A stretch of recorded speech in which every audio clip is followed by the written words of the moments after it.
HNN News is brought to you by Principal Toyota.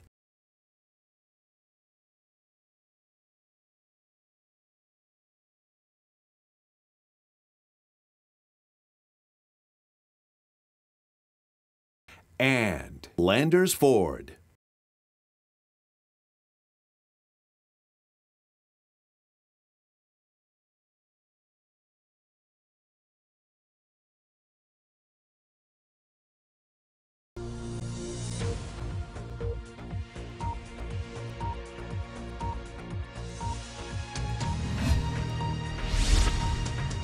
It's another morning at Houston High, home of the Mustangs and HNN News.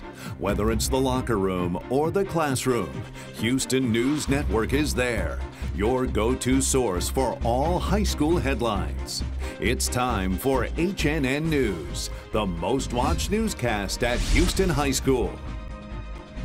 With Katie Upton and Mason Gast. HNN News starts now. Good morning, Mustangs. I'm Mason Gast. And I'm Katie Upton, and these are your morning announcements for Tuesday, March 5th. Attention seniors, Balfour will deliver graduation supplies on Thursday in the main lobby during all lunches. Bring your balance due to receive your orders. Cash or money orders made out to Balfour only. No checks or credit cards will be accepted. Would you like to do what we're doing right now? If you want to be on HNN, make creative video projects, and you've taken or are currently taking Intro to Film and Video, you can sign up for Film and Video 2 and Audiovisual Production class next fall. Go to Mr. Hamilton's room, M253, to put your names on the list. This is your last week to get on the list, so sign up as soon as possible. Hey Mustangs, there'll be a Key Club meeting tomorrow at 3 p.m. in the Circulation Library. Make sure to invite your friends because they'll be voting on officers for next year. The University of Tennessee Knoxville will be in the main lobby during all lunches on Wednesday to talk with students about opportunities that are available at UTK. HNN News will be right back after this quick commercial break. Have you heard? The R word is out. It used to be that you could call a person retarded if they were slow, or acted dumb, or stupid, or if they were born with Down syndrome, or anything else that made them appear to be different. But the R word shows lack of sensitivity, or compassion, or understanding. It hurts. It's insulting. It's offensive. And people with intellectual disabilities can accomplish great things. Like competing in the Special Olympics. And winning. We need a new R word. Respect. Special Olympics. Be a fan. Come by during all lunches today and sign Best Buddies sign to spread inclusion. Do you love fashion? Like the sketch designs? Want to learn to sew? There is a class at Houston just for you. Foundations of Fashion Design. Past products include a sewing bag for sewing tools, tote bags, patchwork pillows, pajama pants, a pin cushion, and whatever Miss Davis comes up with. Every year the projects change, keeping this class fresh and exciting with an extremely fun learning environment. Want to sign up early and make sure you get in? Sign up with Miss Davis in room M255. Check it out. Take a tour of the classroom, the Houston Design Center. Welcome back. Now it's time for the HNN News Word Power Word of the Day.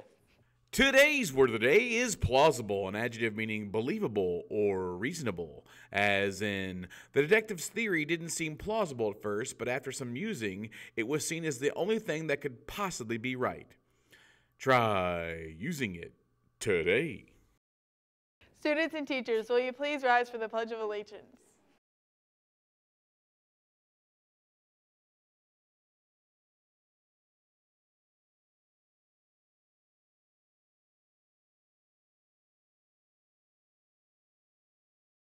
Now, in accordance with the laws of the state of Tennessee, we will observe a moment of silence.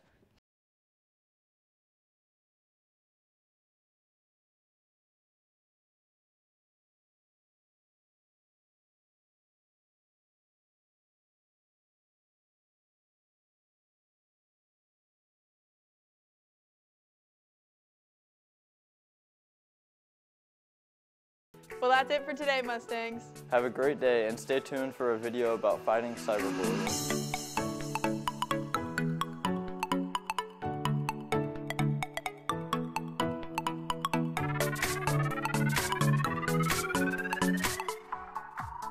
Hi, Wellcasters. Last week, we started talking about bullies. Those grizzly bears that seem to think that they're allowed to make you feel unsafe and uncomfortable. We showed you some ways to deal with those grizzlies, from playing dead to traveling in packs. But what if the bears could follow you, worming their way through the series of wires that now make up such a huge part of our lives? Today on Wellcast, we're taking a look at cyberbullying. In many ways, cyberbullying can be much scarier than physical bullying, and much harder to escape, too. But that is okay, because your Wellcast army has returned to back you up. We're going to teach you a 4-step method for escaping the clutches of cyberbullies. Are you ready? Unsurprisingly, cyberbullying is extremely detrimental to your health. The Journal of Adolescent Health found that cyberbullying victims are more likely to become depressed than targets of traditional bullying. And cyberbullies don't really have much in the way of motives either. With bullying, there's normally an imbalance of power. But you don't need to be powerful to harass someone online. You just need the internet. According to the American Counseling Association, 40% of cyberbullies engage in online aggression just for fun. Okay, it doesn't really help to know that someone who's constantly harassing you over Facebook has no reason to do so, but you should take comfort in the fact that it does have very little to do with you and everything to do with the bully's own super weird issues. You can't fight those issues. What you can do is learn how to avoid cyberbullying when possible and extract yourself from the situation when it's too late to avoid it. It's time for our 4-step method. Pause and print this Wellcast worksheet. Step 1. Privacy is prevention.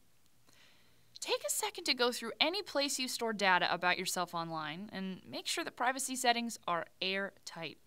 Google your name. See what comes up. Make sure your Facebook settings don't give out your email address or phone number. Step 2. When bullied, don't respond and don't retaliate. This is a ridiculously hard rule to follow because, hey, you're getting sent awful things, and the first thing you want to do is fire back. But think of it like this, though. Engaging with a bully is like pouring water on a grease fire. It seems like the obvious thing to do at the time because, holy crap, my stovetop is in flames! But water just spreads the fire, and retaliating to a cyberbully just encourages the bully because you're giving him what he wants. Step 3. Block the bully if possible. What's better than ignoring a bully? Making it impossible for him to contact you, that's what. Try one of the following methods to make it harder for your bully to reach you.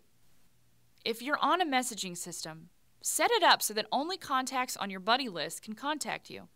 If this doesn't work, try going invisible or blocking the individual screen names that you know to be dangerous. Screen all incoming phone calls and text messages. If necessary, temporarily suspend your social media pages. Step 4. Save the information and tell someone. First and foremost, report the bullying to the service provider because cyberbullying is outlawed on most sites and messenger services. Cyberbullying is also illegal in most states, though some bullies might think they can get away with a lot simply because nobody knows who they are. What they forget is that they're leaving a pretty significant electronic trail. Save any threatening correspondence, email, Facebook, phones, etc., and show it to somebody you trust. This could be a parent, teacher, or friend. To recap, if you're being cyberbullied, first, make sure your online presence is as private as possible. Don't retaliate, but block the bully from communicating with you as much as you can. And finally, save all information and tell someone you trust about the bullying.